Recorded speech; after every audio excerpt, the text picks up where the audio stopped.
또 이를 간파하면서 대만을 더욱 더 압박하고 있는 중국 상황을 전해드리겠습니다. 현재 대만은 일촉즉발의 상황에 놓이게 되면서 미국과 중국의 대리전 양상으로 확대되는 것 아니냐는 우려가 속출하고 있습니다. 미국과 세계의사회 WMA는 내주 개최되는 세계보건기구 WHO의 총회에 대만을 초청해야 한다고 주장했다. 중국은 대만 독립 성향의 차이잉원 최영문 총통이 당선된 2016년 이후 이들의 총회 참석을 막아왔다. 대만은 1948년 WHO가 설립된 당시 창립 멤버였다. 2009년부터 2016년까지는 옵서버 자격으로 WHA에 참가했다. 그러나 하나의 중국을 주장하는 중국은 차이 대만 총통이 당선된 후 대만의 세계 무대 활동을 제한하며 WHA 참석을 막았다.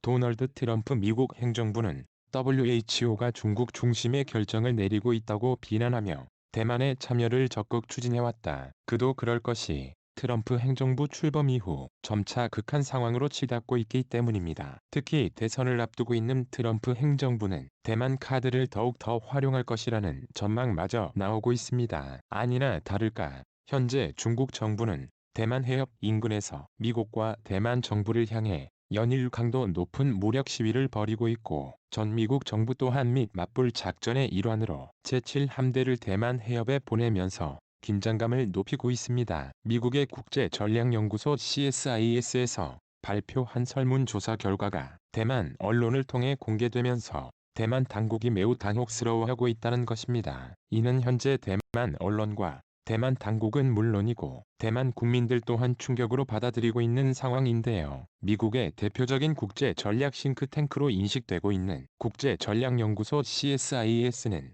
최근 미국이 주요 인사들과 미국 국민들을 대상으로 중국 문제와 관련된 설문조사를 진행했는데 대만 측에 상당하 불리한 결과가 나온 것입니다. 중국으로부터 꼭 지켜야 할 아시아 우방 국가들에 대해서 점수를 매겼는데 이 점수는 10점 만점을 기준으로 하는데 1점에 가까울수록 위험을 감수할 가치가 없다는 것이고 10점에 가까울수록 위험을 감수할 가치가 높다는 것입니다. 먼저 미국 국민들로부터 최고 점수를 받은 나라는 대한민국인데 네 나라 중 가장 높은 6.92점을 받았습니다. 다음으로는 일본이 6.88점을 받았고 뒤이어 대만이 6.69점을 받았습니다. 그리고 마지막으로 호주는 6.38을 받았습니다. 그런데 문제는 미국 주요 인사들을 대상으로 하는 설문조사에서는 대만의 점수가 형편없이 낮다는 점입니다. 일단 일본은 가장 높은 8.86점을 받았고 호주 또한 8.71점을 받았는데요.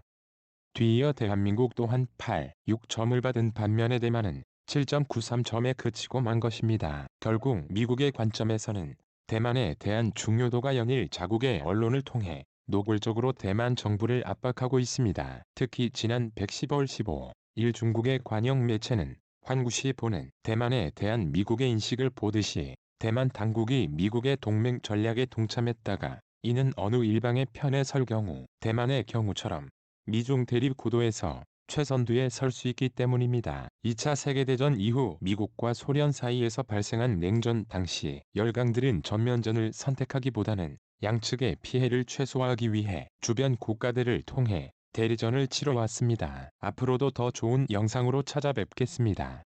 오늘도 시청해주셔서 정말 감사합니다. 좋은 하루 되시길